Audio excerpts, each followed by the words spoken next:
আল্লাহর জন্যই জমা হওয়ার তৌফিক দান করেছেন। এই জন্য সকলেই বলি আলহামদুলিল্লাহ। মূলত আসলে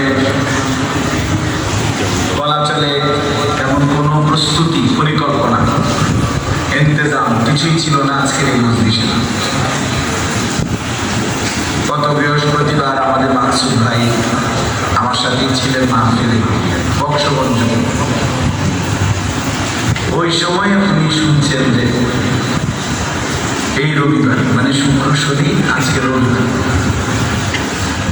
এশার মাগরিব থেকে এশা আমার বয়ান ছিল আমাদের এলাকায় পেরিয়া বাজার পাশে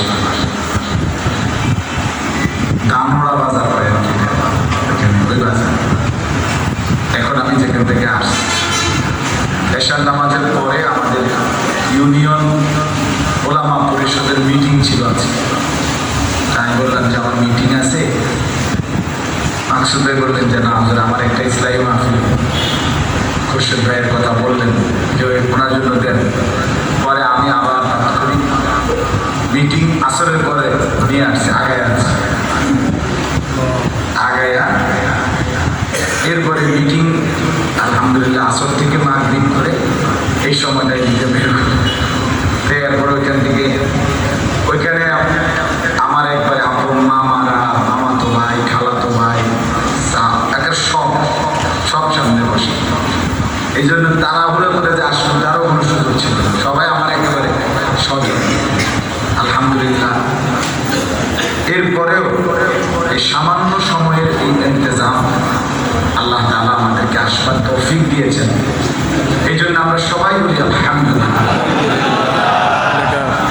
আপনাদের উপস্থিতি দেখে বোঝাই যাচ্ছে আরেকটু সুযোগ হলে আরো বড় সড়ো পরিসর ইনশাআল্লাহ আল্লাহ তাআলা যেন আরো সময় সুযোগে আমরাও যেন আসতে পারি, আপনারাও যেন আসতে পারেন, আল্লাহর কথা যেন আরো হয়, আল্লাহ যেন কবুল করে, বলেন আমিন। মূলত কোরআন কারীমের 17 নম্বর পারা 22 নম্বর সূরা, সূরাটার নাম সূরা হজ।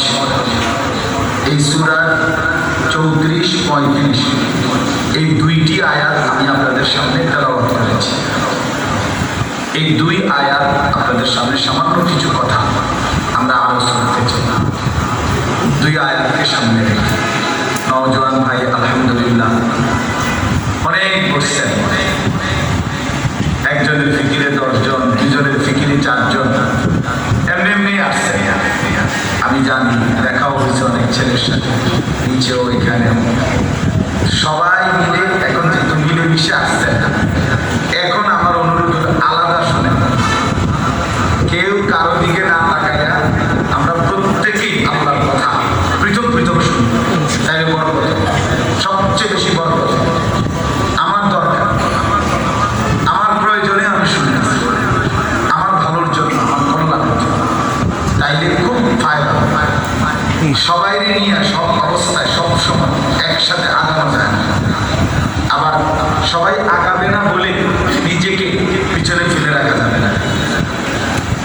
এটা গুরুত্বপূর্ণ বিষয়, মনে রাখবেন। আমি আমার সাধ্যের সবটুকু দিয়ে চেষ্টা করলাম আমার বন্ধু, স্বজন, আপনজনদেরকে আল্লাহর দিকে ফেরাইতে, কিন্তু কেউ ফিরছে না। এই কারণে আমি নিজে আল্লাহর হুকুম, আল্লাহর বিধান থেকে পিছনে পড়ে থাকা কোনো সুযোগ নেই। এটা মনে রাখবেন। শেষ কথা হইল আমাকে বাঁচাইতে হবে। সবাইকে ডাকলাম, কেউ বাচ্চা দিল, ঠিক আছে ভাই, কিন্তু আমাকে বাঁচতে হবে। এই জন্য নবীরা কোরআন কারীমের মধ্যে আছে, নবীরা সবসময় আল্লাহর পথে মানুষদেরকে দিবানিশি ডেকে শেষে বলতেন ওমা আনা মিনাল মুশরিকিন,